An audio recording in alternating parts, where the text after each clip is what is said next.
উত্তর হাওড়ার একাধিক রাস্তায় বেহাল দশা, নাজেহাল সাধারণ মানুষ। পুজোর আগে মেরামতের আশ্বাস প্রশাসনের।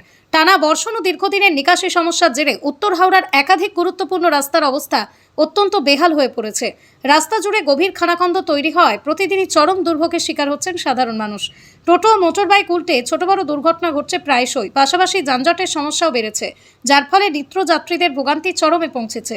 সবচেয়ে খারাপ পরিস্থিতি দেখা গিয়েছে GT road, JNM Mukherjee road, Naskarpara lane, বেলুরের গিরিশ রোডে। বর্ষার জলে রাস্তার পিচ উঠে গিয়ে ইটের খোয়া বেরিয়ে এসেছে, ফলে বড় বড় গর্ত তৈরি হয়েছে। তার উপর ভারী যানবাহনের চাপ পড়ায় রাস্তার ক্ষয় আরও দ্রুত বাড়ছে।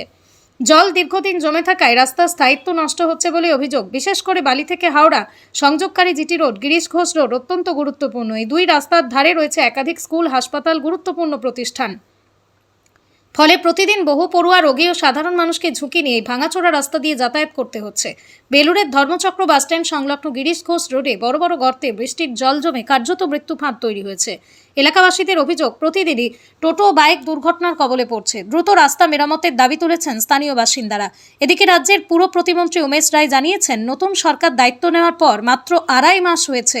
বর্তমানে বর্ষাকাল চলায় রাস্তার জল জমে থাকায় স্থায়ী মেরামতের কাজ করা সম্ভব হচ্ছে না। বর্ষার জল নামলেই মুখ্যমন্ত্রীর নির্দেশের দ্রুত কাজ শুরু হবে এবং আগামী কয়েক মাসের মধ্যে হাওড়াবাসী উন্নত মসৃণ রাস্তা পাবেন বলে আশ্বাস দিয়েছেন তিনি।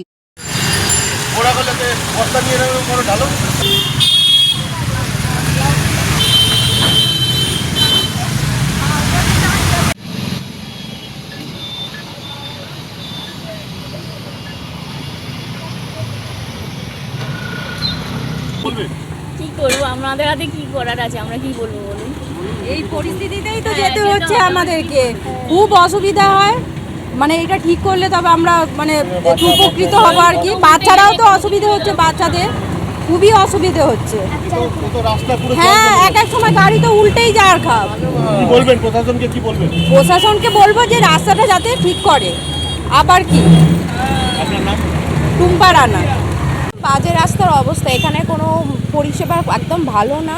রাস্তায় বাচ্চা কাচ্চা গেলে জল কাদা ছিটিয়ে যায়, টোটো উল্টে পড়ে যায়, কোনো ঠিকঠাক নেই। বাচ্চার সেফটি হাতে করে যেতে হয়। একদম বাচ্চার কোনো সেফটি বলে কিছু নেই। কি চাইছেন প্রশাসন? আমরা চাইছি যে এখানে রাস্তাঘাট উন্নতি হোক, পরিষেবা ভালো দিক, যাতে মানুষজন বাচ্চা কাচ্চা স্কুলে নিয়ে ভালোভাবে যেতে পারে। এটাই চাই, আর কিছু চাই না। আপনার নাম? আমার নাম মৌমিতা চৌধুরী। Thank you. অনেকজন পড়েছে, টোটো উল্টে যাচ্ছে। রাস্তা অবস্থা এত খারাপ, 3 দিনে 3টে 5টে টায়ারটা কতদিন বাঁচবে বলুন? কি বলবেন প্রশাসনকে, কি বলবেন? প্রশাসনকে রিকোয়েস্ট করবো যত তাড়াতাড়ি, যত শিগগির এই রাস্তাটা তাড়াতাড়ি সারানো হোক। নাহলে আয় দিন প্রত্যেক দিন দুর্ঘটনা ঘটছে, টোটো পাল্টে যাচ্ছে, চাকায় পাঞ্চার হয়ে যাচ্ছে। আমরা মিডিল ক্লাস লোক, কতদিন একটা টায়ার আছে 2,500 টাকায়। আমার নাম অভিষেক শর্মা। আপনাকে একটা বিষয় বুঝতে হবে যে নতুন সরকার যেটা হয়েছে, সে সরকারের বয়স হচ্ছে এখন 2.5 মাস।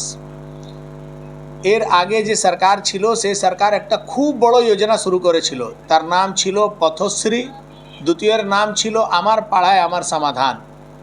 পাড়ার সমাধান তো হয়েছে, যেখানে প্রয়োজন ছিল না সেখানেও রাস্তা হয়েছে, ফেভার ব্লক বসিয়ে দিয়েছে। নর্দমার জল কোথায় বেরোবে সে প্ল্যান নেই, কিন্তু গলি গলিতে ফেভার ব্লক ঢালাই সেটা হয়েছে, কিন্তু মেন রাস্তা বিগত কয়েক বছর ধরে হয়নি। তার জন্যে এই বর্ষার সময়তে ম্যাক্সিমাম রাস্তার অবস্থা খুব খারাপ। আমরা যেদিন থেকে গভর্নমেন্ট ফরমেশন করেছি, সেদিন থেকেই আমরা এই পুরো বিষয়টাকে খুব সিরিয়াসলি নিয়েছি।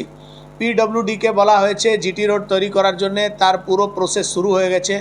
সঙ্গে সঙ্গে যে মেন রাস্তার আপনি কথা বলছেন, JN Mukherjee road, Naskarpara road, Salkia school road, এই রাস্তা এই বর্ষাকালের মধ্যে আমরা 2 বার প্যাচওয়ার্ক করার চেষ্টা করেছি, কিন্তু ওই এলাকায় জল জমে ওখানে অলরেডি একটা সিভারেজের পাইপলাইনের কাজ হয়েছে, জলের পাইপলাইনের কাজ হয়েছে বলে রাস্তার অবস্থা খারাপ।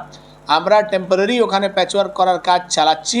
বর্ষা শেষ হলেই হাওড়া শহরের 90% থেকে বেশি রাস্তার নতুন করে তৈরি হবে। তার জন্য অলরেডি আমরা প্রসেস শুরু করে দিয়েছি, তার ফান্ড অ্যালটমেন্ট হয়ে গেছে, তার ডিপিআর তৈরি হওয়ার কাজ শুরু হয়েছে।